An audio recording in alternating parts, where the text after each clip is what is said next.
LiberalViewer presents. So, welcome to this special LiberalViewer live clip roundup on two topics. The first one, Biden wins.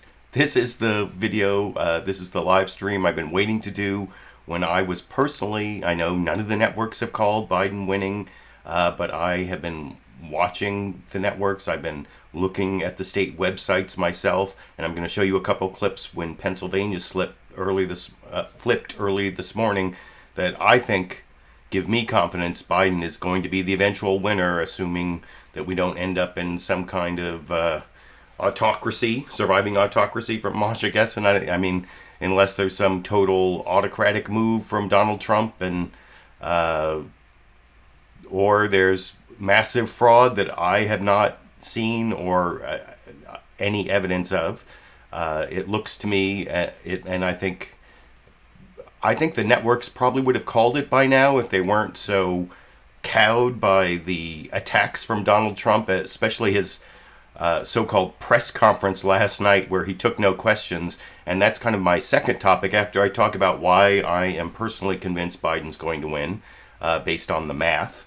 I'm then going to cover this second topic that was really what made me want to do this live stream is, what happens next.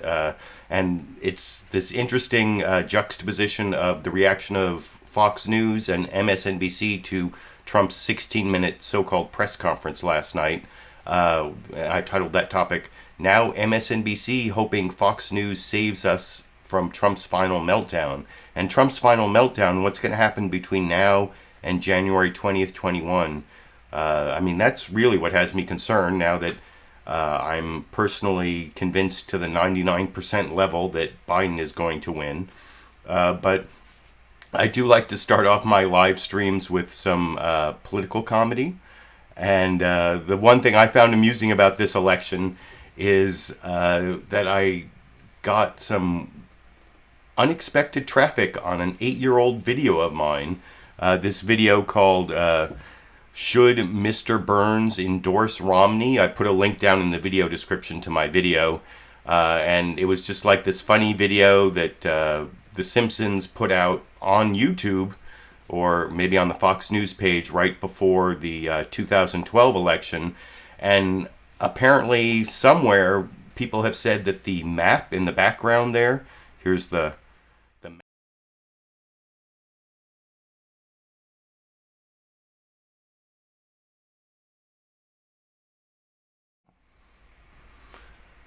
Sorry, I lost the audio on that. But here's the map that's in the background of Mr. Burns in that video. And people are saying that it predicted the 2020 result, which isn't even true. I mean, you can see Arizona is red there. Georgia is red there.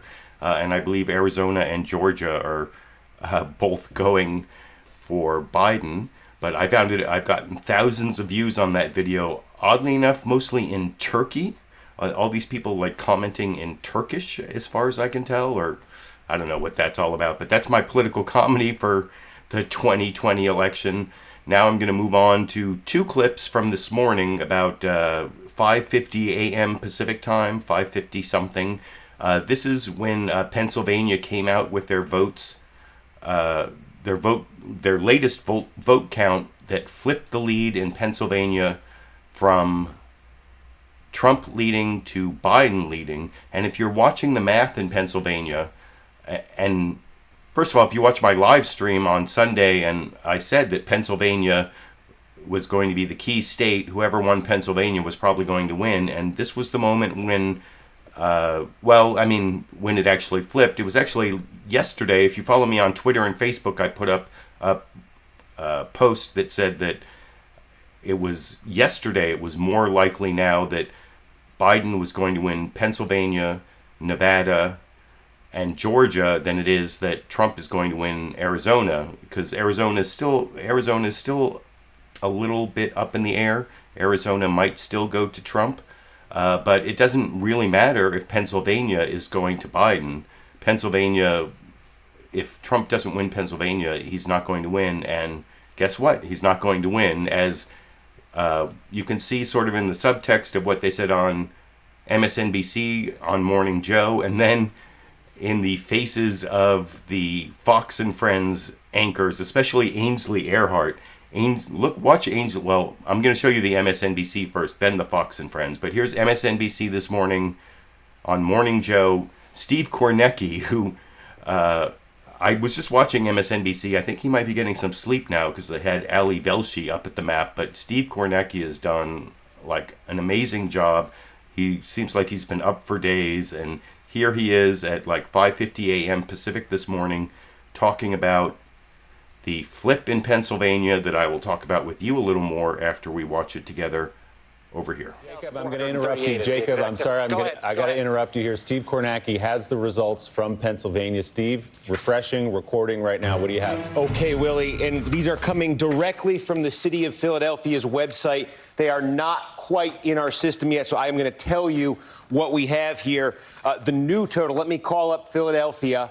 And this is the latest report. You see, these are the numbers that are in our system. The new numbers, the new current tally is Joe Biden, 553,953 votes. Okay? Yep. Donald Trump, 125,513 votes. Okay. So that is a difference of 28,440. Okay? Hang on. So I'm doing. That's the first step. Let me calm down here because we got one important step. What we need to do here is subtract. Oh, it's been updated. It's in our system. So All right, he gained refresh. about 21,000 votes, and what that did is it has put Joe Biden into the lead. Joe Biden now leads in Pennsylvania statewide by 5,587 votes. So you see, in that last update that we just got in a few minutes ago there, Joe Biden picked up about 24,000 votes. I get the exact number here in a second. But again, how did he get that? These are absentee ballots, mail ballots. They have been counting these for a couple days now in Philadelphia. This was an update. There's about 28,000 votes that they just reported out. Biden is winning the overwhelming share of them, as he has been in Philadelphia, as he has been around Pennsylvania. And so this has now been enough to vault him past Donald Trump and into the lead statewide. I should point out, even with this update, Biden now has a narrow lead in Pennsylvania. There are still, that is probably about half of the remaining vote in Philadelphia that we just got, meaning there is more. There is another batch the same size of what you just saw in Philadelphia yet to come. There is vote. There are 35,000 votes yet to come from Allegheny County, from Pittsburgh. There are 10,000 more votes yet to come from the Allentown area, Lehigh County. There are 10,000 more to come from Bucks County. All of these are expected to go for Joe Biden by a very heavy margin because all of the updates from all of the places I've just mentioned so far and every other county in Pennsylvania have gone heavily for Joe Biden so far. We started saying this yesterday. We started telling you the trend we were seeing in Pennsylvania was that every update from absentee ballots was putting Joe Biden ahead. He was winning 75% of them. The question we wanted to see was, could he get in front? Could he continue that trend, get in front of Donald Trump statewide in that tally, or would the trend change at all? The trend has not changed at all. The trend has remained constant. With every update, Joe Biden has been getting more and more of an advantage in that statewide tally. And now he leads it. Now there are still an estimated 130,000 or so votes yet to be reported statewide. Again, Joe Biden is leading in that tally. The ballots being counted, that 130,000, the absentee mail ballots, Joe Biden has been winning 75% of those. That remains the case. This is very, very much what we had been expecting. So again, Joe Biden now has the lead statewide in Pennsylvania, and on the current trajectory, which hasn't changed, that lead is now set to expand, and potentially to expand significantly. This was once a 600,000-plus vote advantage for Donald Trump a couple days ago. The reason a couple days ago, mainly the only thing that had been counted in Pennsylvania were the ballots that were cast on Election Day. after Election Day, they began in most parts of Pennsylvania counting the mail ballots that had been delivered and sent in weeks ahead of time, days ahead of time. In all of these counties, by state law, they could only collect those ballots until Election Day. And only on Election Day could they begin to open the ballots, verify them, begin to process them, begin to count them. And in some counties, they didn't even begin that process until the day after the Election Day. And so that is why for the last 2 days now in Pennsylvania, we've been getting one report after another of just mail-in ballots, which we have seen have been overwhelmingly Democratic, overwhelmingly for Joe Biden. And now we have gotten enough of those mail ballots that have been processed in Pennsylvania that we can see that Joe Biden is ahead statewide and poised to expand that lead. Okay, so Joe Scarborough, let's pause for a moment and talk about what we're seeing here. Joe Biden has taken the lead in the state of Pennsylvania, but the race is too close to call. There's no call in this state. It's just that he has now taken the lead. Why is this significant? We'll remind people there's been so much going on right now that NBC News has Joe Biden at 253 electoral votes.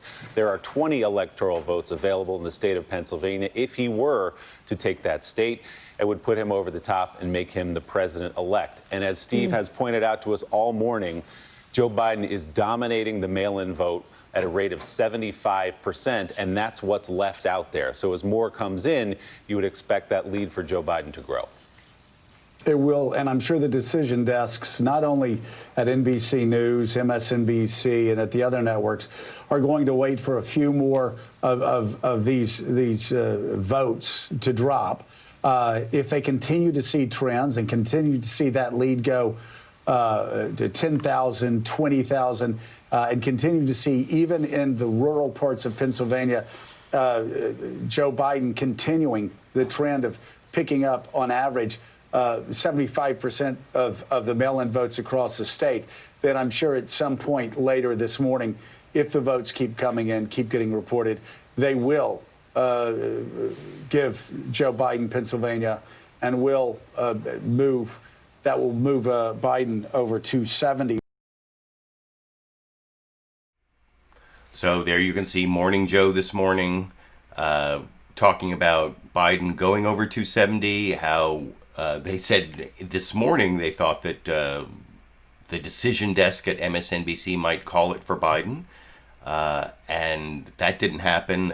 I actually, I think the networks might be cowed by Trump, as I was saying earlier, that they are waiting longer than they would to call and to call the election for Biden. But that's not necessarily a bad thing. I mean, just because people, just the regular citizens can see the math more quickly than the networks are willing to call it because they want to be absolutely sure. I guess they have better reputations to protect than I do, putting out my video that says Biden has won. But you don't just have to take MSNBC's word for it. You can kind of see it in the faces of the friends at Fox and Friends. And I'm going to show you a similar clip from Fox and Friends that this is happened simultaneously to MSNBC's Morning Joe this morning.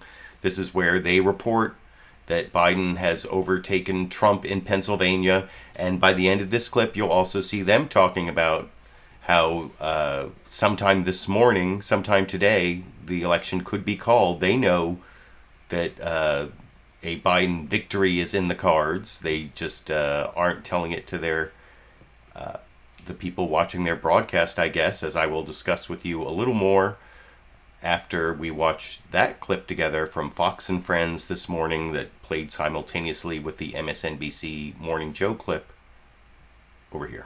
We've got a Fox News alert. If you're looking at the score, essentially, for the presidency of the United States, you will see that in the last couple of minutes, while he had been way ahead for a long time, Donald Trump is now trailing Joe Biden in the Keystone State of Pennsylvania. Mr. Biden now has a 5,500-point lead as they continue the counting. There's still more to go. And as you have noticed throughout our telecast this morning, also in the state of Georgia, Joe Biden now has about a 1,000-point lead as well, Ainsley. This also, I'm reading, says President Trump cannot be reelected if he doesn't win Pennsylvania's 20 electoral votes, no matter how many other states he wins. So you have a couple of things. So if you look at the votes, we have 264 because we have Arizona. We and the AP have Arizona in that list, but we have 264. If you add the 20 from Pennsylvania, you add the 16 if he holds on to Georgia, he's over 300 electoral votes. Obviously, he only needs 300, so that would make null and void the interest in Nevada as well as Arizona to a degree.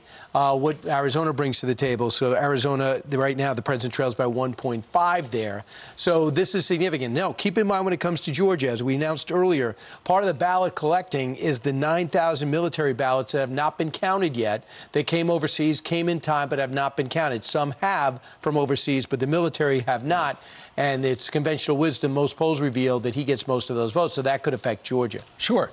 And keep in mind, all those numbers that we still have on the right side of the screen, that is just the votes so far. The states have not declared them the winners, and neither has Fox News. In the meantime, you can see why last night in the 7 o'clock hour, that is why the President of the United States went to the briefing room and essentially said, you've got to stop the counting, because he saw how his lead was dwindling. And so he said, for a variety of reasons, the president said, stop the counting because of voter fraud and lawsuits. Did not provide any information into that. But what we do know is, for instance, in Pennsylvania, in Philadelphia, where Mr. Biden now has a 5,600-point lead, his monitors were upset that they were kept so far away from the actual vote counting. Remember back in Florida in 2000, you had at each table, you had the person from the Board of Election Supervisors looking at the votes and then showed it to the Republican, showed it to the Democrat, and they all signed off on it.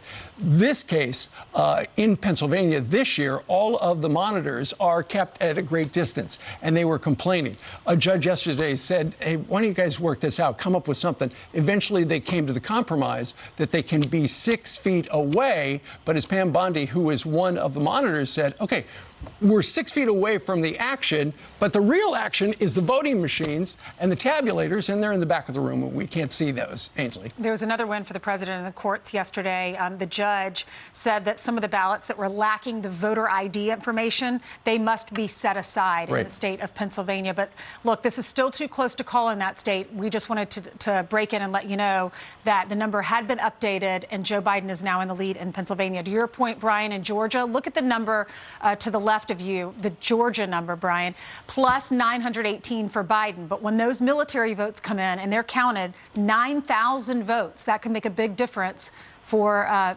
President Trump in that state. And some people say, well, Republicans want in one state to count the votes, another state not to. And there's really a difference, and here's why.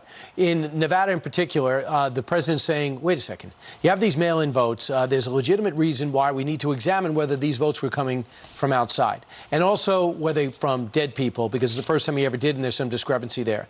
When it comes to stopping the counting of the votes, not just because the deficit's shrinking, it's because the Supreme Court and a 4-4 decision kicked it back to a lower court that does not enforce the postmarks that these ballots arrive before Election Day or on Election Day. He says there should be some type of way to check on this to make sure that they're counted. Because in life, votes count, but so do deadlines. And he just thinks November 3rd is pretty much agreed upon deadline. And even though Pennsylvania's changing the rules, it doesn't mean it's acceptable. That's what he means when he says stopping the vote. On the other side, when it comes to Arizona, they're down to 46,000. If it becomes a thing and Georgia goes back into his column, they're down to 46,000 difference as McSally also closes in as they begin to count the remaining 325,000 ballots that are left to be counted, and 225,000 are in the Maricopa County. A couple hours ago, the president tweeted out that, and this tweet has been censored by Twitter, said because of the allegations of illegal voting,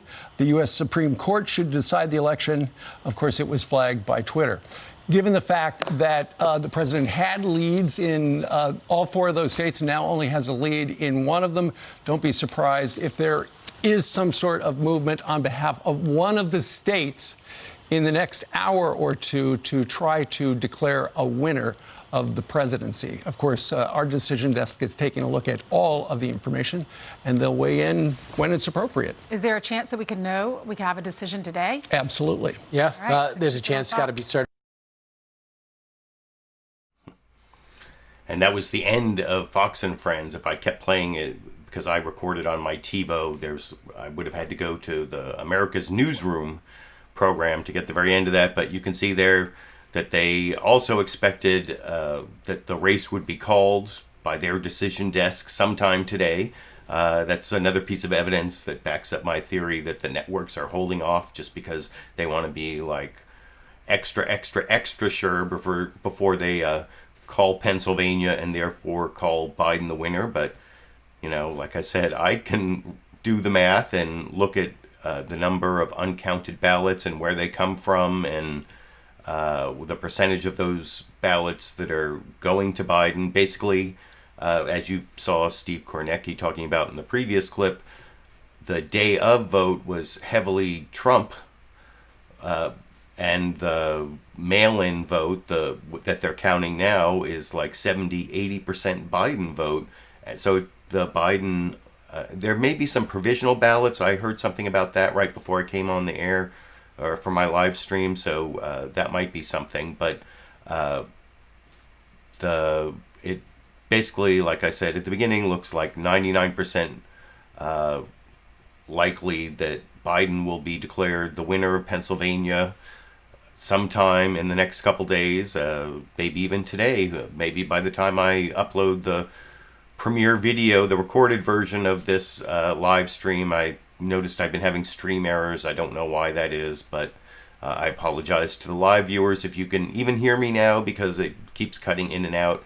But I will upload the recorded version without problems as a premiere video that I'll watch with the audience later tonight.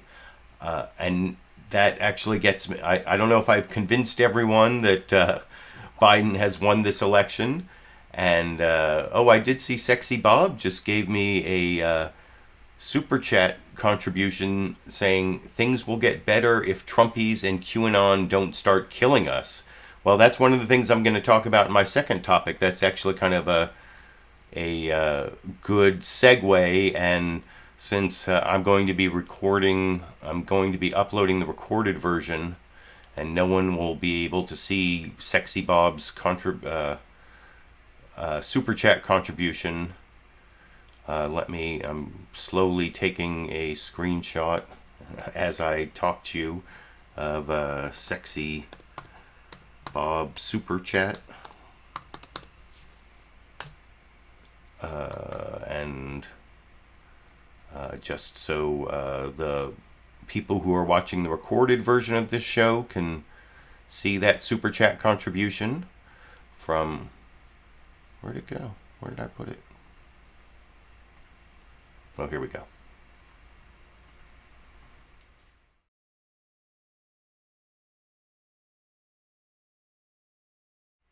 So thank you, Sexy Bob, one of my loyal Sunday viewers, for that $5 Super Chat contribution. I appreciate all the people who support my live streams financially through Super Chat contributions, through the PayPal and Patreon links that I put down in the video description. There's also a join button down there. I've talked about how I may quit or change how I do my live streams starting January 20th, 2021, especially now it looks like Biden is going to be president, and how I will calculate how much time I'm going to spend on YouTube will depend on basically how much I like doing it, plus how much revenue I'm making from it. So if you want me to keep making these live streams, you can give me supportive comments to make me feel good, or you can support my channel financially. Just point that out at this point, and then move on to my second topic, which was actually the topic that I really wanted to cover that made me decide to do a live stream, because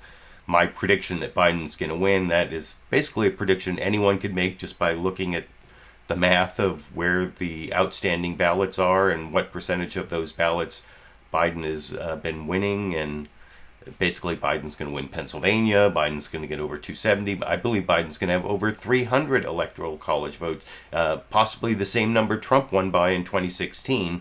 So that leaves us our big problem. What are we going to do with Donald Trump as president between now and January 2021. That's my second topic that I found amusing after watching a very disturbing 16-minute rant from our president last night from the White House, full of disinformation, lies. I record all the major networks, so I watched both how Fox News and MSNBC and CNN covered this. Only Fox News played the whole Trump rant. And let me make sure here that, only Fox News played the whole Trump rant. MSNBC and CNN both cut away and started doing fact-checking. But even on Fox News, they kind of did some fact-checking afterwards. And Trump said a whole bunch of, he alleged massive fraud.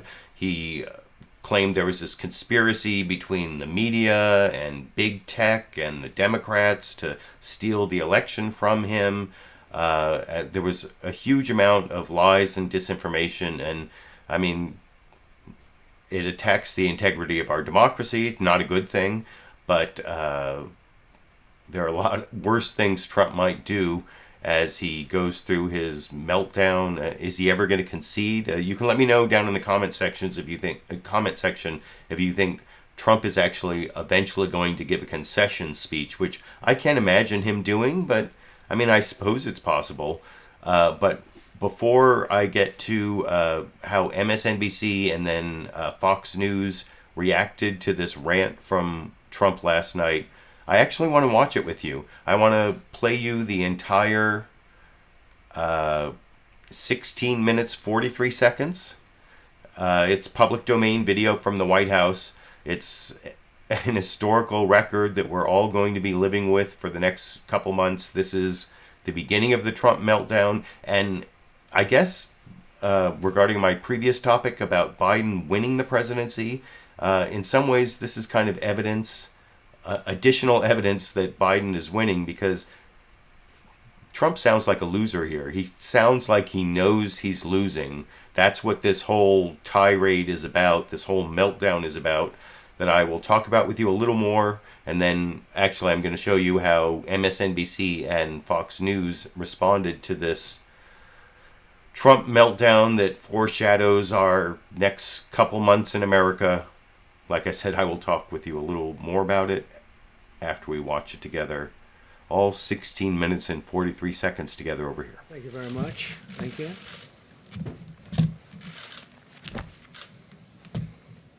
Good evening. I'd like to provide the American people with an update on our efforts to protect the integrity of our very important 2020 election. If you count the legal votes, I easily win. If you count the illegal votes, they can try to steal the election from us. If you count the votes that came in late, we're looking at them very strongly, but a lot of votes came in late. I've already decisively won many critical states, including massive victories in Florida, Iowa, Indiana, Ohio. To name just a few, we won these and many other victories despite historic election interference from big media, big money, and big tech. As everybody saw, we won by historic numbers. And the pollsters got it knowingly wrong. They got it knowingly wrong. We had polls that were so ridiculous, and everybody knew it at the time. There was no blue wave that they predicted. They thought there was going to be a big blue wave. That was false. It was done for suppression reasons. But instead, there was a big red wave. And it's been properly acknowledged, actually, by the media. They were, I think, very impressed. But that was after the fact. That doesn't do us any good. We kept the Senate despite having twice as many seats to defend as Democrats. And in a really much more competitive states, we did a fantastic job with the Senate. I think we're very proud of what's happened there. We had many more seats to defend. They spent almost $200 million on Senate races in South Carolina and Kentucky alone, 2 races, and hundreds of millions of dollars overall against us. At the national level, our opponents' major donors were Wall Street bankers and special interests. Our major donors were police officers, farmers, everyday citizens. Yet for the first time ever, we lost 0 races in the House. I was talking to Kevin McCarthy today. He said he couldn't believe it. 0 races. Very unusual thing, 0. And actually won many new seats with, I think, many more on the way. This was also the year of the Republican woman. More Republican women were elected to Congress than ever before. That's a great achievement. I won the largest share of non-white voters of any Republican in 60 years, including historic numbers of Latino, African American, Asian American, and Native American voters, the largest ever in our history. We grew our party by 4 million voters, the greatest turnout in Republican Party history. Democrats are the party of the big donors, the big media, the big tech, it seems, and Republicans have become the party of the American worker, and that's what's happened. And we're also, I believe, the party of inclusion. As everyone now recognizes, media polling was election interference in the truest sense of that word by powerful special interests. These really phony polls, I have to call them phony polls, fake polls, were designed to keep our voters at home, create the illusion of momentum for Mr. Biden, and diminish Republicans' ability to raise funds. They were what's called suppression polls. Everyone knows that now. And it's never been used to the extent that it's been used on this last election. To highlight just a few examples, the day before election, Quinnipiac, which was wrong on every occasion that I know of, had Joe Biden up by 5 points in Florida, and they were off by 8.4 points, and I won Florida easily. So they had me losing Florida by a lot, and I ended up winning Florida by a lot. Other than that, they were very accurate. They had him up 4 points in Ohio, and they were up by 12.2 points. And I also won Ohio, great state of Ohio, very easily.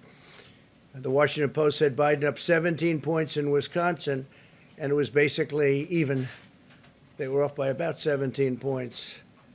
And they knew that. They're not stupid people. They knew that. Suppression. There are now only a few states yet to be decided in the presidential race.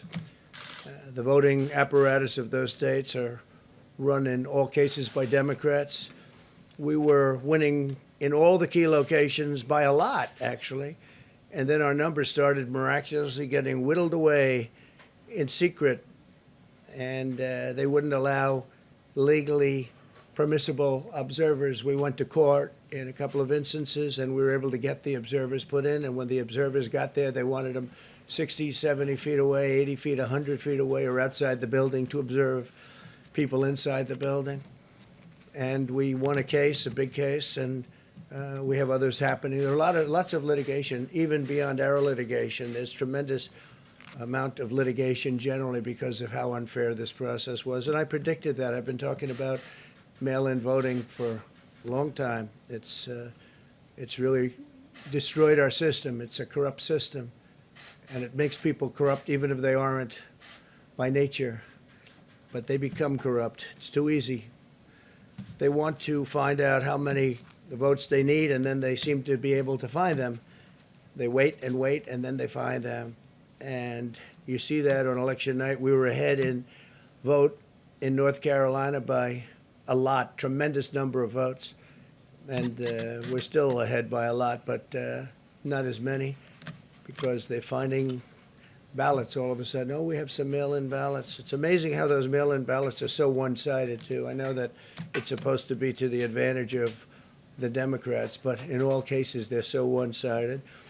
We were up by nearly 700,000 votes in Pennsylvania. I won Pennsylvania by a lot, and that gets whittled down to, I think they said now we're up by 90,000 votes, and they'll keep coming and coming and coming. They find them all over, and they don't want us to have any observers, although we won a court case. The judge said you have to have observers.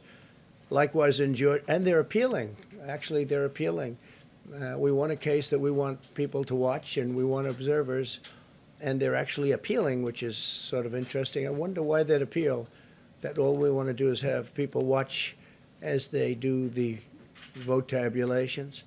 Likewise, in Georgia, I won by a lot, with a lead of over getting close to 300,000 votes on election night in Georgia. And by the way, got whittled down, and now it's getting to be to a point where I'll go from winning by a lot to perhaps being even down a little bit. In Georgia, a pipe burst in a faraway location, totally unrelated to the location of what was happening, and they stopped counting for 4 hours, and a lot of things happened. The election apparatus in Georgia is run by Democrats. We also had margins of 300,000. In Michigan, we're way up in Michigan, won the state. And in Wisconsin, we did likewise fantastically well. And that got whittled down. In every case, they got whittled down. Today, we're on track to win Arizona. We only need to carry, I guess, 55% of the remaining vote, 55% margins, and that's a margin that we've significantly exceeded, so we'll see what happens with that, but we're on track to do okay in Arizona. Our goal is to defend the integrity of the election. We'll not allow the corruption to steal such an important election, or any election for that matter, and we can't allow anybody to silence our voters and manufacture results. I've been doing a lot of public things for a long time. I've never had anything that's been as inspirational, by people calling, talking, sending things to us. I've never seen such love and such affection and such spirit as I've seen for this. People know what's happening, and they see what's happening, and it's before their eyes. And there are many instances which will be reported very shortly. There's tremendous litigation going on, and this is a case where they're trying to steal an election. They're trying to rig an election, and we can't let that happen. Detroit and Philadelphia, known as two of the most corrupt political places anywhere in our country, easily cannot be responsible for engineering the outcome of a presidential race, a very important presidential race. In Pennsylvania, Democrats have gone to the state Supreme Court to try and ban our election observers, and very strongly. Now, we won the case, but they're going forward. They don't want anybody in there. They don't want anybody watching them as they count the ballots. And I can't imagine why. There's absolutely no legitimate reason why they would not want to have people watching this process, because if it's straight, they should be proud of it. Instead, they're trying, obviously, to commit fraud. There's no question about that. In Philadelphia, observers have been kept far away, very far away, so far that people are using binoculars to try and see, and there's been tremendous problems caused. They put paper on all of the windows so you can't see in, and the people that are banned are very unhappy and become somewhat violent. The 11th Circuit ruled that in Georgia, the votes have been in by Election Day, that they should be in by Election Day, and they weren't. Votes are coming in after Election Day. And they had a ruling already that you have to have the votes in by Election Day. To the best of my knowledge, votes should be in by Election Day. And they didn't do that. Democrat officials never believed they could win this election, honestly. I really believe that. That's why they did the mail-in ballots, where there's tremendous corruption and fraud going on.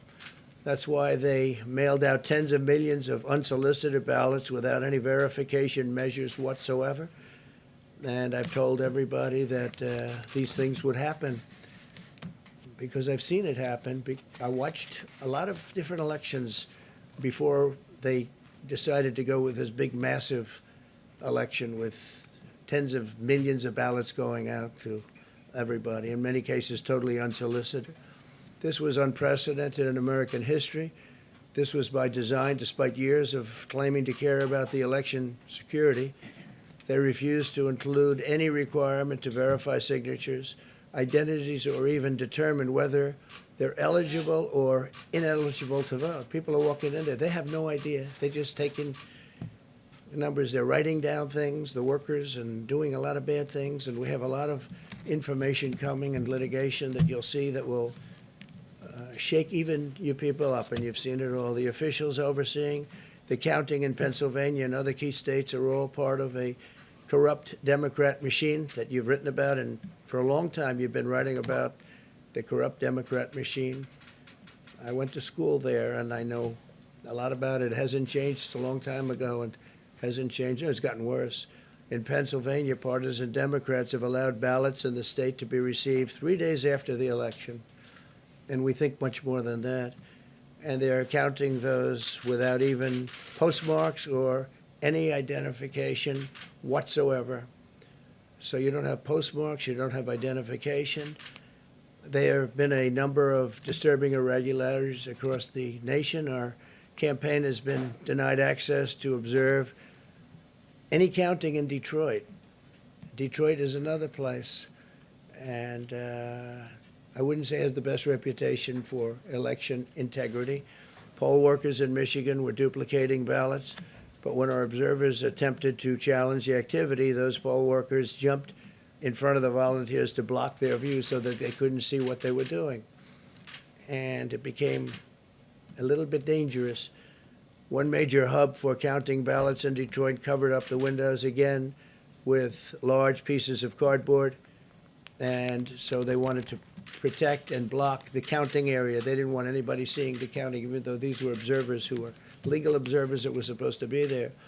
In Detroit, there were hours of unexplained delay in delivering many of the votes for counting.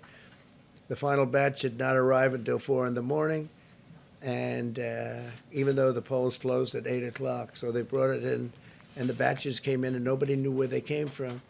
We've also been denied access to observe in critical places in Georgia.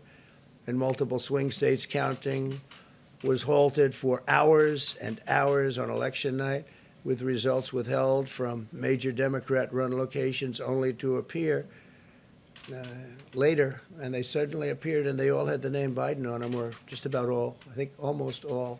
They all had the name Biden on them, which is a little strange. I challenge Joe and every Democrat to clarify that they only want legal votes, because they talk about votes, and I think they should use the word legal votes. We want every legal vote counted, and I want every legal vote counted. We want openness and transparency, no secret count rooms, no mystery ballots, no illegal votes being cast after Election Day. You have Election Day, and the laws are very strong on that. You have an Election Day, and they don't want votes cast after Election Day, and they want the process to be an honest one. It's so important. We want an honest election, and we want an honest count, and we want honest people working back there, because it's a very important job. So that's the way this country is going to win. That's the way the United States will win.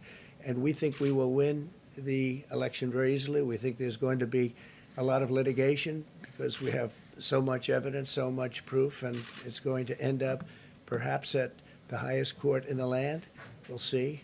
But we think there'll be a lot of litigation because we can't have an election stolen like this. And I tell you, I have been talking about this for many months with all of you, and I've said very strongly that mail-in ballots are going to end up being a disaster. Small elections were a disaster. Small, very easy to handle elections were disastrous. This is a large-scale version, and it's getting worse and worse every day. We're hearing stories that are horror stories, absolute horror stories. And we can't let that happen to the United States of America. It's not a question of who wins, Republican, Democrat, Joe, myself. We can't let that happen to our country. We can't be disgraced by having something like this happen. So it will be hopefully cleared up, maybe soon, I hope soon, but it'll probably go through a process, a legal process. And as you know, I've claimed certain states, and he's claiming states, and we can both claim the states, but ultimately I have a feeling judges are going to have to rule. But there's been a lot of shenanigans, and we can't stand for that in our country. Thank you very much. Shenanigans or malarkey? Malarkey, he should have said malarkey, but there was so much so many lies, so much disinformation in that 16 minutes, 43 seconds I showed you that only Fox News played the entire so-called news conference in which you saw he took no questions. John Roberts on Fox News was going to ask him, if the states flip in your favor, are you still going to claim that there is massive fraud? But that's in the clip after. Actually, that's the last news clip I'm going to show you. I have 3 clips left to show you. 3? Yeah, 1, 2, 3. No, 4 clips left to show you. And the John Roberts one is the second to last clip. The next 3 clips I'm going to show you are MSNBC versus Fox News reacting to that rant of lies and disinformation from Trump you just saw. And the first reaction I'm going to show you is actually from MSNBC. First, Brian Williams explains that MSNBC cut away from the Trump's, lying news conference rant, or I don't know what you call what we just watched. But, about 10 minutes in, he did say that they kept the Republican observers out in Pennsylvania. And that's a lie I'm going to deal with in the final clip I show you. That's in a few clips from now. But this clip is Brian Williams explaining why MSNBC cut away from the news conference news conference with no questions asked that I just showed you from Trump, and then giving it to giving the spotlight to Nicole Wallace, MSNBC anchor of Deadline White House, who seems very proprietary about the term White House, which he mentions in the clip I'm about to show you. And remember, Nicole Wallace was the press secretary for Republican President George W. Bush. Do you hear Sandy whining off in the distance there? But yeah, Nicole Wallace is a Republican press secretary for the Republican president previous to Donald Trump. And she talks about what she saw over on Fox News that made me create the title, the part of the title where I said MSNBC hoping Fox News saves us from Trump's final meltdown.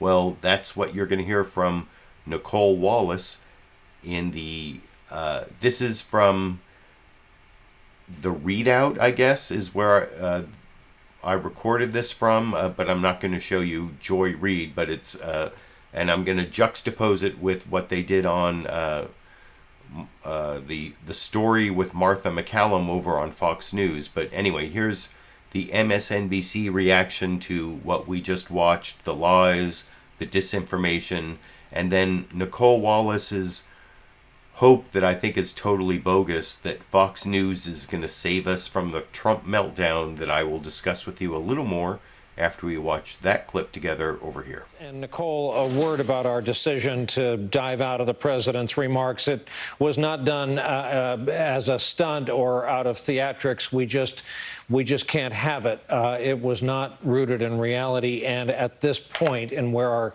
country is, it's dangerous. However, having said that, you remained watching and listening, and you're going to be our briefer on just how deep it got and what we missed. Well, I'm so glad that we kind of show our work, because I'm proud to work at a network that didn't contribute to what Trump just did. And I have the only show on the network named after the White House, so I felt it part of my job to watch it for all of our viewers. And it is a speech that represents one of the more dangerous acts that Donald Trump has undertaken as president. The country is a tinderbox, and a lot of people in this country went out and voted for Donald Trump on Tuesday. And we've heard militia groups and others say that they will not accept any result other than a Trump victory. Why? because Trump has been telling them for many, many months that anything other than a victory is fraudulent. What Donald Trump did a few minutes ago is something that Fox News anchors Bret Baier and Martha MacCallum are still right now, when I sat down, fact-checking. It's been over for more than 10 minutes with the assistance of Fox's White House correspondent. And I want to put a pin in that, because I think it's going to be really important to cover Fox News. What their viewers see and hear about Trump's lies and disinformation is probably as important as anything happening right now in the media ecosystem. But Donald Trump basically went out and accused neutral polling companies not associated with any news organizations, the media, Democrats, and local election officials of all getting together in the same sort of, treehouse that he thinks law enforcement officials got together in to undermine him at the start of his presidency, to fake a result. Now, it is worth pointing out that after he made this accusation and claimed there was widespread voter fraud, Martha MacCallum, one of the Fox News political anchors, and Bret Baier came out and said there's no evidence as of yet of any voter fraud. But I think that taking the president's words for what they are, which is the most incendiary and the most dangerous and the most flagrantly false lies, among the most flagrantly false lies he's told as president at a moment when this country is in a fraught political state, is really serious stuff. And I'm really proud to work at a network that didn't further the propaganda, but it is really important to understand what he's doing and to what end he's doing it. And I think it's clear to the folks in the Biden campaign that what he's doing is sad and scary and dangerous, but I'll point out that they were watching too. Let's bring Rachel into this discussion, because I know you've been listening, Rachel. Nicole, the decisions that media organizations are making in the middle of this, you're absolutely right, are fraught and difficult. And I guess I have to ask whether media organizations fact-checking the president and refusing to go along with the stuff, whether it's us not airing it unedited and not airing it unclipped and not letting them run off with it, or it's the nonpartisan, non-primetime anchors on Fox who are handling this political coverage, shooting it straight with their viewers, whether that turns Trump supporting Republicans off of mainstream media entirely, and they just go down, into, total Trump, Facebook rabbit hole land, and they abandon all relationship with even Trump-leaning mainstream media, or whether you think there might be some calming effect of media organizations trying to be more responsible with this stuff. Look, I think that was the right question and the right debate years ago. I think that what Trump has done is he's off-ramped his supporters into a media system that doesn't even exist and consume and live in the gravitational pull of Fox News. It's way beyond that now. And when you look at and again, I watch Fox just to understand what the 42% of Americans who support him, the 36% of Americans who think his COVID response is adequate, where they're getting their information. And it's alarming to me.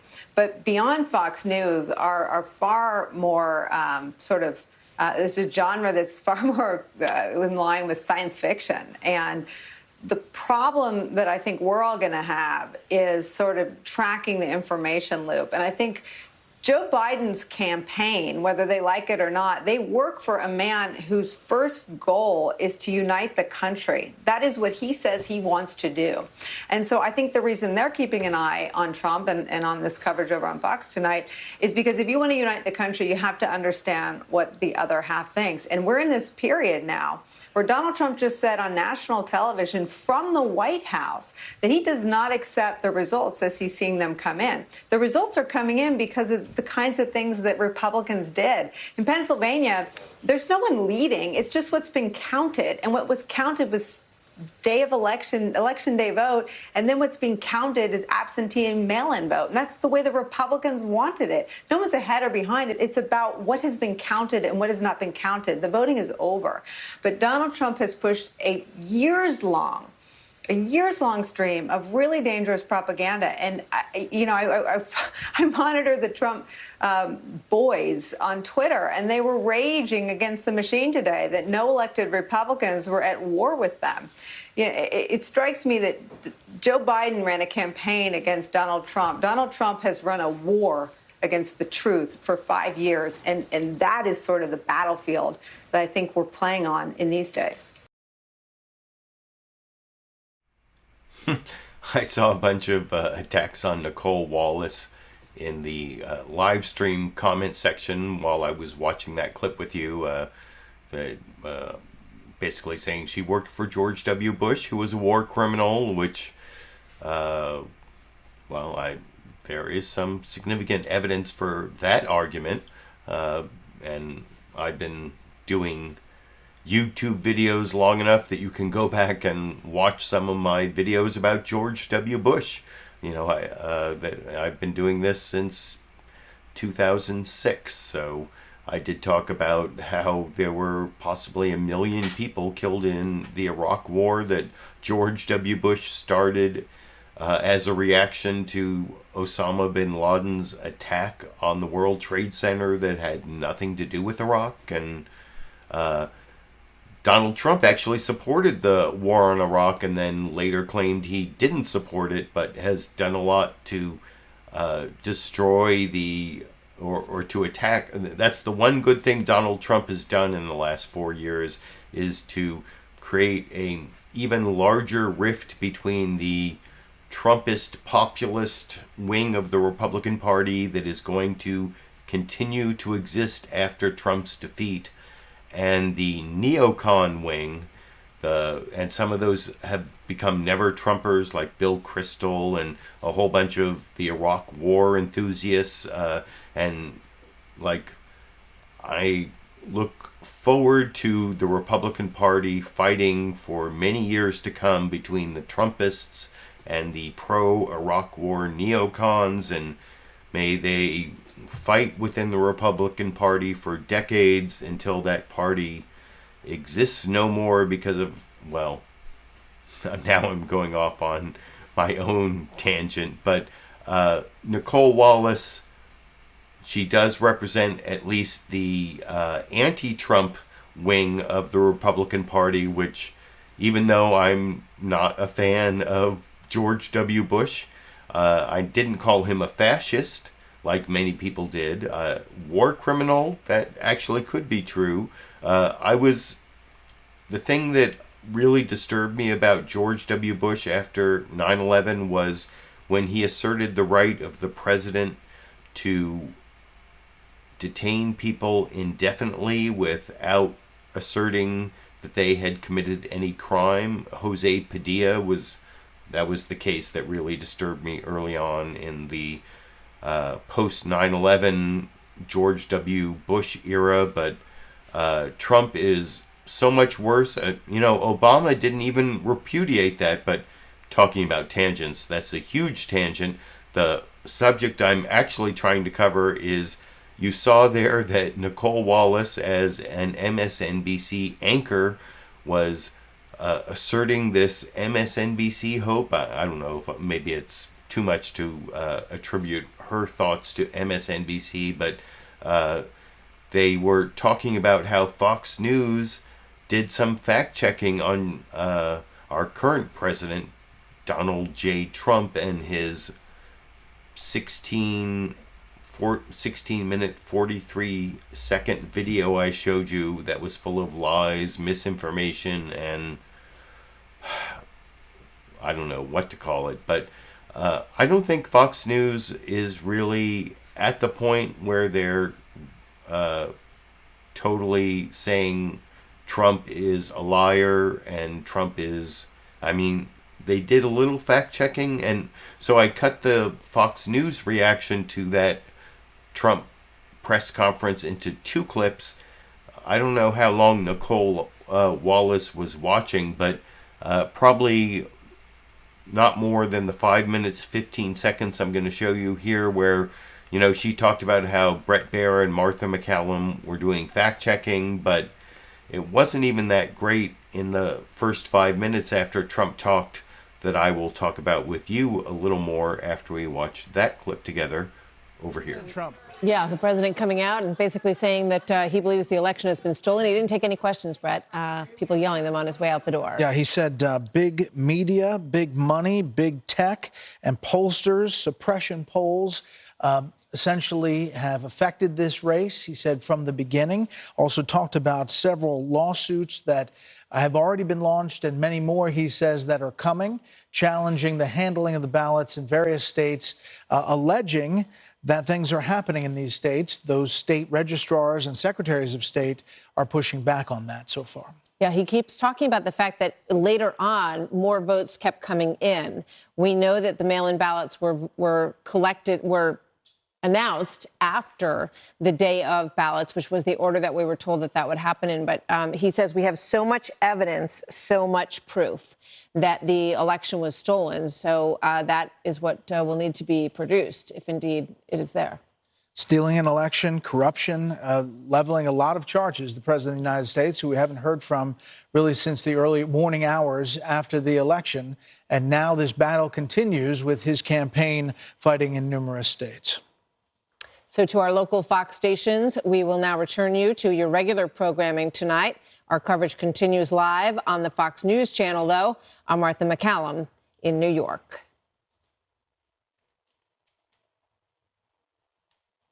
All right, very remarkable news conference this evening from the President of the United States. He did not take any questions in there. Let's go back to our chief White House correspondent, John Roberts, who is there in the room. Good evening to you once again, John. Martha, Brett, good evening to you. And I think from the 30,000-foot level, what we saw here is a president who was looking at the numbers tightening in races in places like Georgia and in Pennsylvania, and looking at the results of what's coming in Arizona, even though his campaign says that ultimately he'll prevail in Arizona, looking at the numbers in Nevada as they beginning to expand for Joe Biden. And I believe what we saw tonight is a president who believes that at the end of the day, when all of these votes are counted, the election is not going to go his way. So he is trying to plan an alternate route to retain the White House. The president saying a couple of moments ago, I think we will win easily. There is going to be a lot of litigation, and I believe that this is going to end up at the Supreme Court. That doesn't sound like a president who was waiting for 270 votes to be allocated to one candidate or the other, then that candidate claims victory and the other one concedes defeat. This sounds like a president who is going to look at the results come in. It's quite possible that Joe Biden in the end could end up with 270 or more electoral votes, at which point it looks like President Trump is going to pull the trigger on even more litigation than we have seen so far. I told you going into this that if the president had a grievance, we were likely going to hear about it. He spent a lot of time, Brett, on your topic, what he called suppression polls that showed that the president was going to lose certain states by anywhere from 7 to 15 points or 17 points in the case of Wisconsin, and that the results were anything but what had been projected. The president calling those suppression polls, designed to tell people that the cause is lost, stay home, it is not even worth coming out. And I think all of this is going to go into a big pot that the president's team is going to roll out as a way to challenge whatever election results we see later this week. Now, in terms of fraud or abuse or found ballots or whatever, the president talked a lot about that. But we haven't seen any widespread evidence that that is the case. I did forward around a short time ago a letter from the Trump campaign to the district attorney in Clark County, Nevada, in which it is alleged that thousands of people who were not legal residents of Nevada cast votes in Clark County. I mean, that could be some evidence of fraudulent voting. We don't know. It's a claim at this point. But other than that, Brett and Martha, I haven't really seen anything that would constitute any kind of flagrant fraud or abuse of the system. Perhaps I just haven't heard about it. Perhaps Fox News hasn't heard about it. Yeah, we have not seen the evidence yet, John. And I just want to note something that was very stark, was that as the president is talking there about these various states, as he's saying that Democrats are stealing an election and that it's a corrupt system, on the other side of the screen, because of the way we have the graphics set up, literally the votes are going down in Georgia. Now a 3,600 vote spread between President Trump and former Vice President Biden. In Pennsylvania, the spread now 64,000. That was happening as the president was talking. We have not seen the hard evidence. He claims that his campaign is going forward with these legal lawsuits and they're going to produce it. But those spreads are getting much more narrow and possibly will change as time goes on. So you can see there Bret Baier and Martha McCallum kind of do some fact checking, and Bret Baier, well, in the next clip you're going to see Bret Baier eat his words. You just saw him say about the juxtaposition of Trump claiming fraud while the ballot counts were going against him in the Fox News count right next to what he was saying. And the thing is, maybe Nicole Wallace saw that much or less of the Fox News analysis, where she sounded kind of hopeful that Fox News would be Fox News of all things was going to be our savior, since they're going to be the institutional Republican Party that sees that Trump is a loser, Trump is the past, and now they have to move to the future of the Republican Party, and maybe that's going to happen. I've seen a little bit of that.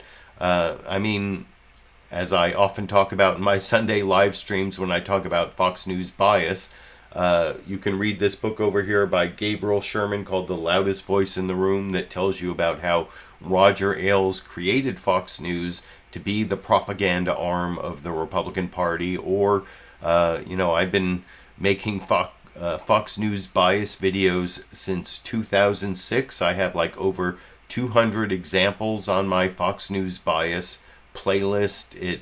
It's pretty obvious that Fox News is not really journalism. It's more like propaganda for the Republican Party, but they are also a corporation and they have a profit interest. They don't want to back a loser. They want to back the future Republican Party, not the loser who, well, I don't know. If Trump loses, is he also the future of the Republican Party? Is he the going to be the front runner to be the nominee for president in 2024? Or is that going to be Don Trump Jr.? Some people say that it's going to be Tucker Carlson, speaking of Fox News. But I want to show you what comes right after that Fox News clip I showed you just a minute ago. This is where I think I mentioned that Bret Baier is going to eat his words because he's going to be attacked by, people were criticizing Nicole Wallace as a Bush, as a George W. Bush person who became a never-Trumper but is still a supporter of a war criminal. Well, Bill Bennett is even worse. I think he was education secretary in the previous Bush administration.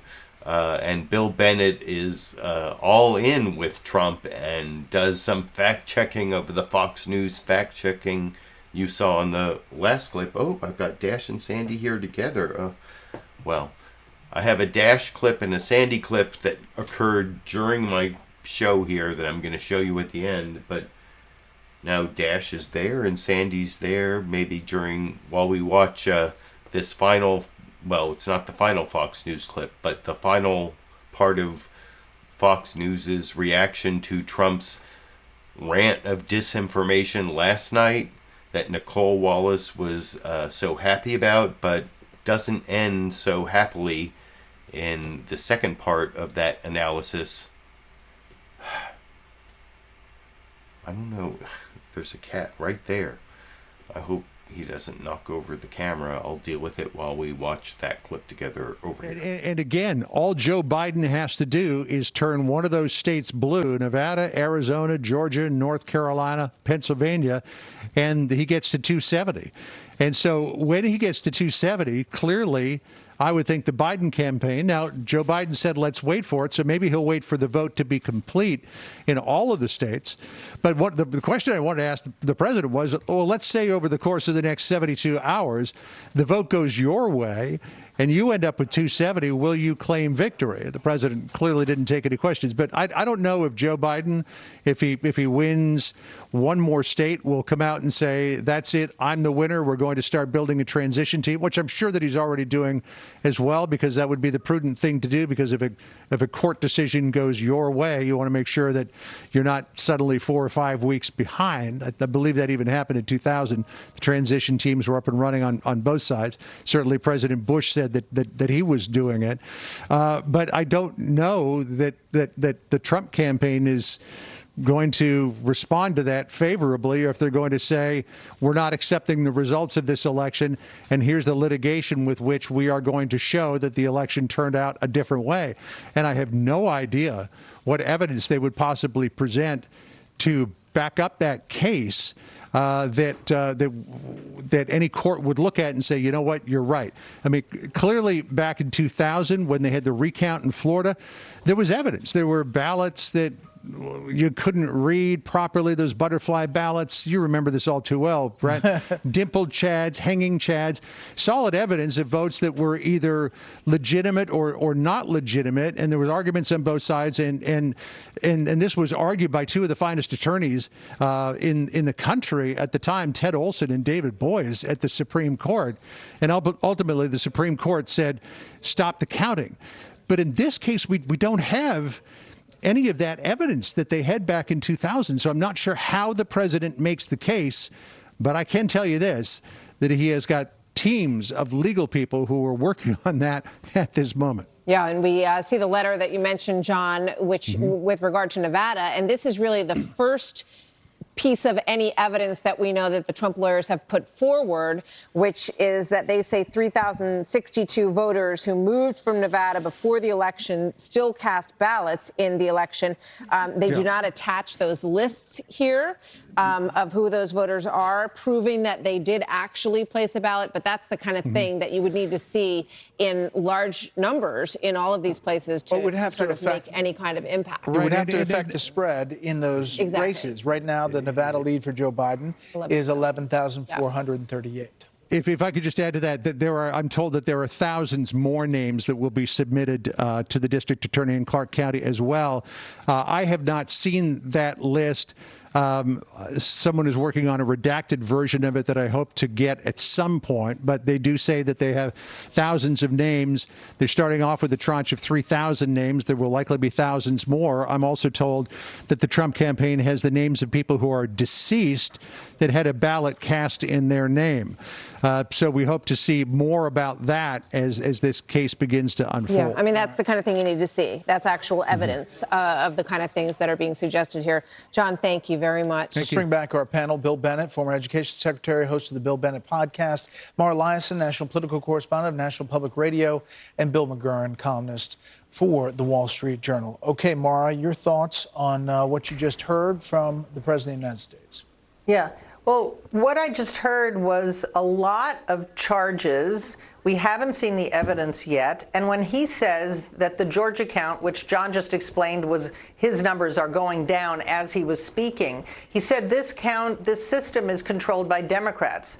The governor and the Secretary of State, and the Secretary of State is in charge of the voting machinery, are both Republicans. And if there was the kind of massive fraud and irregularities that the president talks about, you'd think that Brad Raffensperger and Governor Kemp would be looking into it or raising the alarm bells. What I'm surprised by is the utter silence on the part of the Republicans, really, who aren't echoing the president's claims. Not even Vice President Pence has been charging the same thing.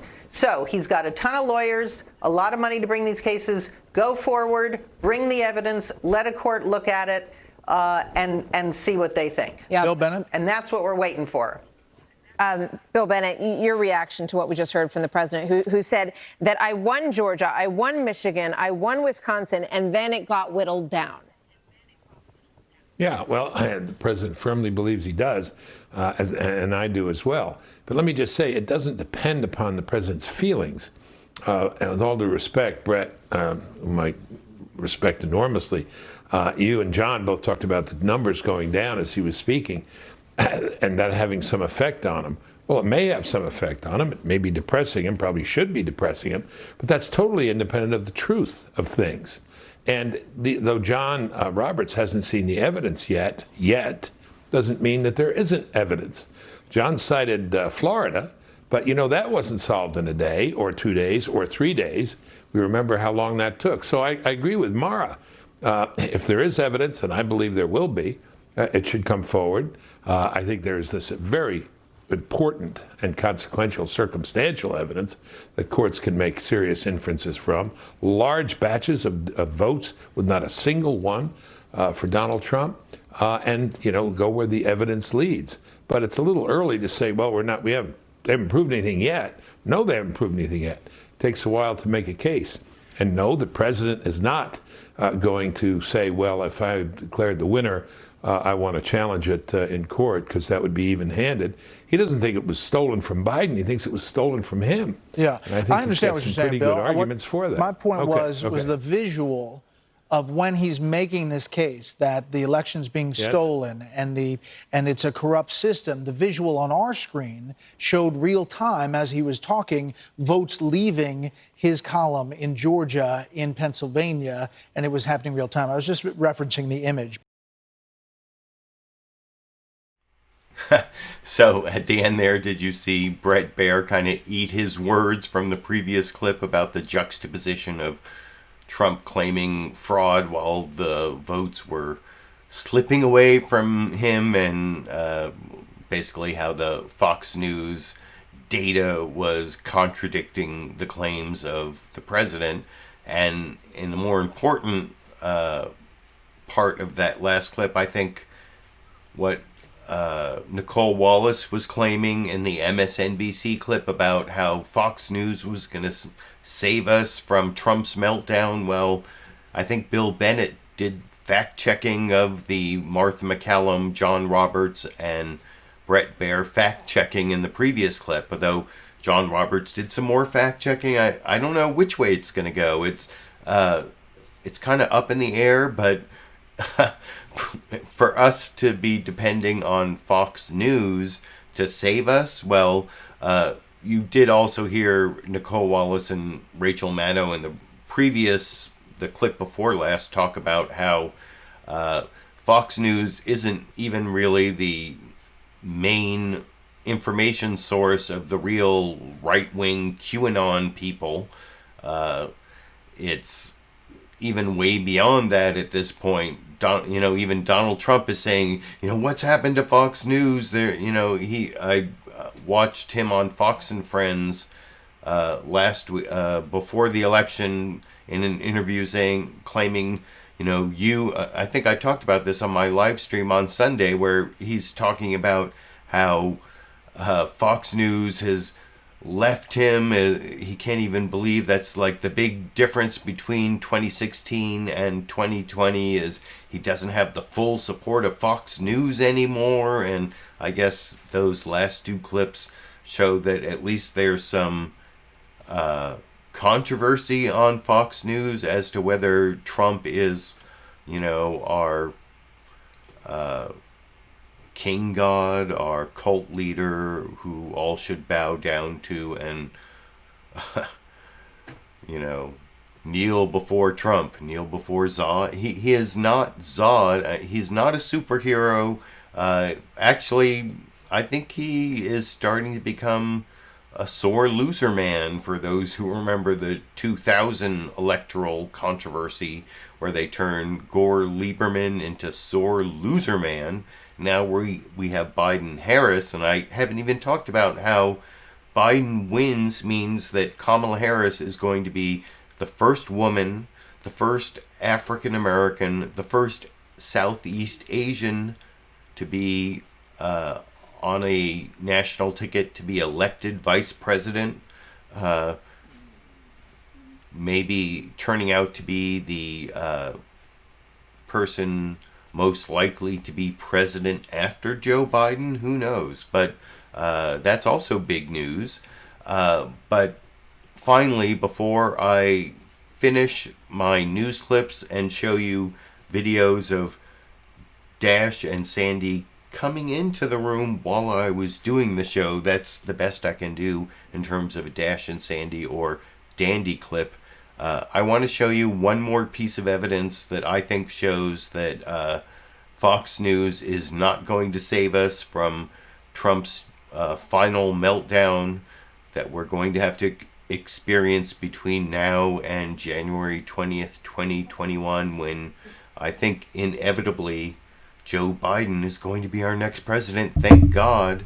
And I'm an agnostic atheist, and I'm still saying, thank God Joe Biden is going to be president on January 20th, 2021. But there's a lot of bad times between now and then that Fox News is not going to save us from. And here is a panel they had between Rachel Campos talking for the Trump campaign, and then Mo Olathe, the Democrat who is often on Fox News. And by the end of this clip, they're both calling each other liars. And guess what?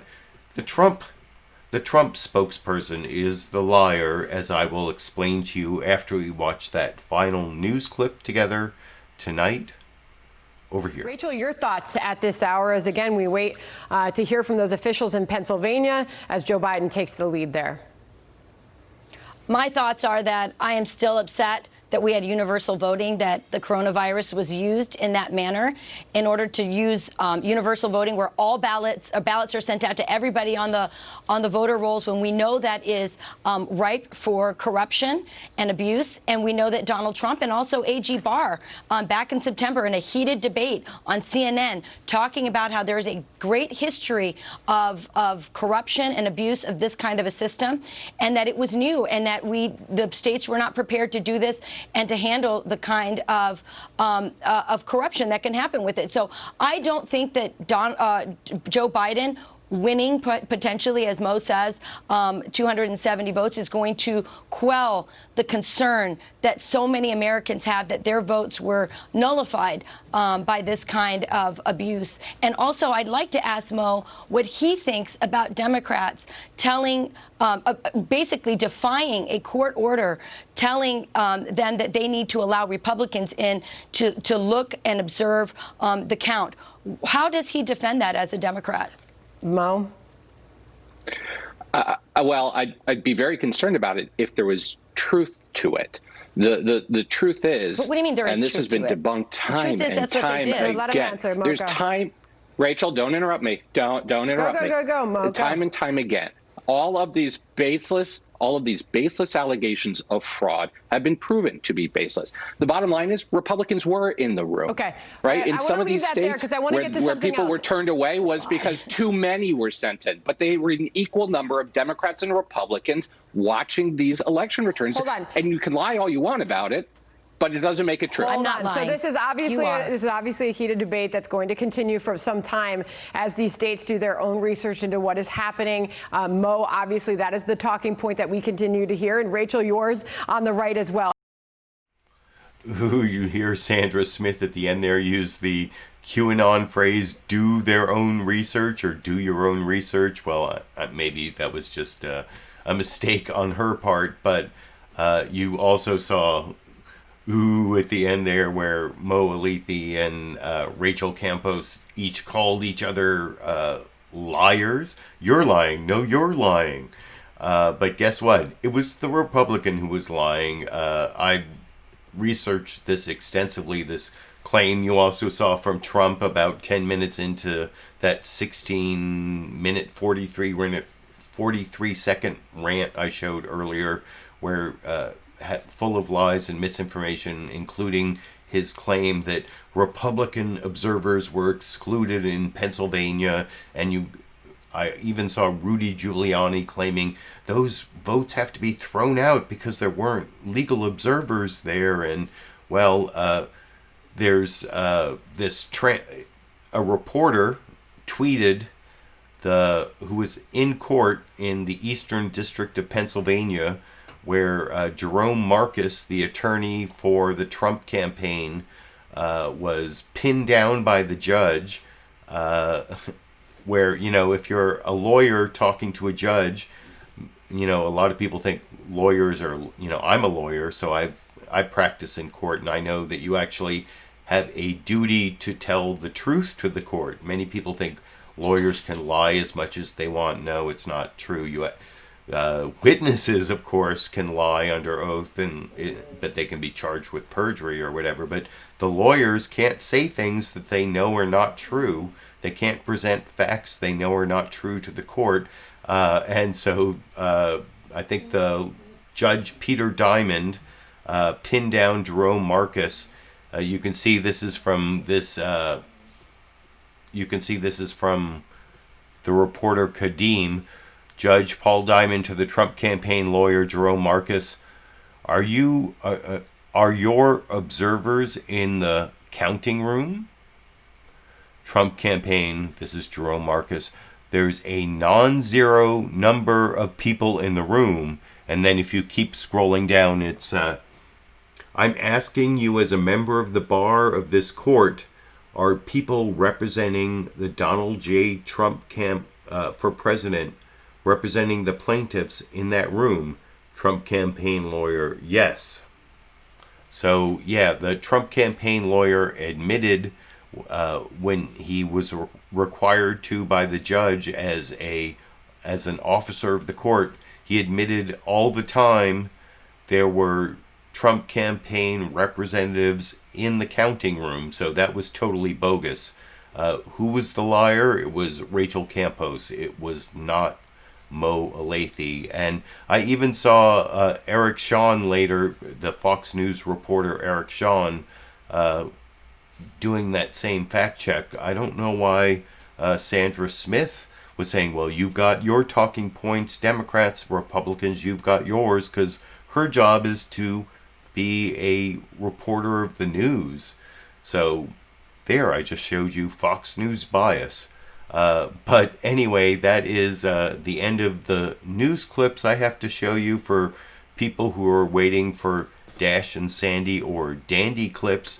I didn't actually have any before I started the live stream, but as I was recording the live stream, I don't have Dash and Sandy together, but first here is Dash right over there coming into the room during my live stream, and I even make a couple comments you can hear over here.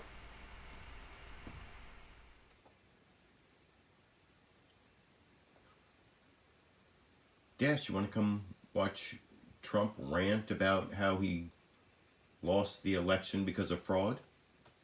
Come on. Come here. So that's the Dash part of the Dash and Sandy clips, and then a little while later I got Sandy to come in. You'll see Dash is long gone by that point, so I can't give you a Dandy clip. Dash and Sandy aren't together, but here is the Sandy part of my Dash and Sandy 2 clip over here. Okay, Sandy, come in while I'm watching the clip of Fox News. Come on. Come in. Lie down. Come on.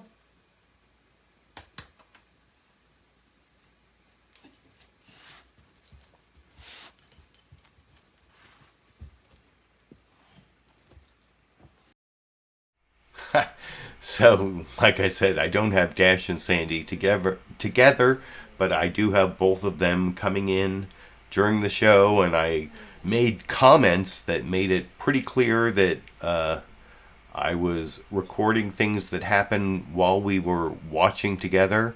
Oh, I also saw at the end there, I got Anton Grounds giving me 10 euro.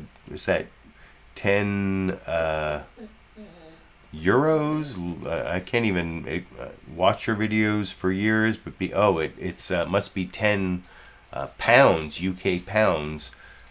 In the UK, it's not always easy time-wise for the live shows, but congratulations for getting rid of the criminal president, and good luck for the future of America. So thanks, Anton Grounds, for that final super chat contribution for this live stream, which actually the live stream is kind of doomed now because I'm going to keep it unlisted. There were all sorts of stream errors along the way for the live viewers. I'm going to end the live stream now, and in like 90 minutes, 2 hours, depending on how long it takes to upload the recorded version, I will upload the recorded version as a premiere video that I will then... Do you hear Sandy whining off in the Oh.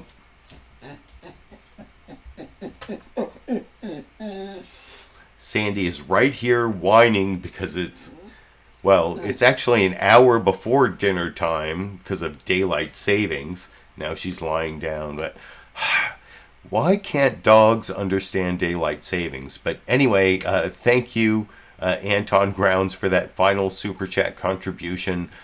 Maybe I'll get some more contributions from the live viewers of the premiere video I'll be uploading in a couple hours. Sorry to the people who watch the live stream. Your live comments will no longer exist except on the unlisted video with the stream problems. But anyway, I will be back in 2 days on Sunday and at least through January 20th, 2021 with my Sunday live streams that I've been doing for the last 7 years. And until Sunday, I guess I will be seeing all of you around the internet.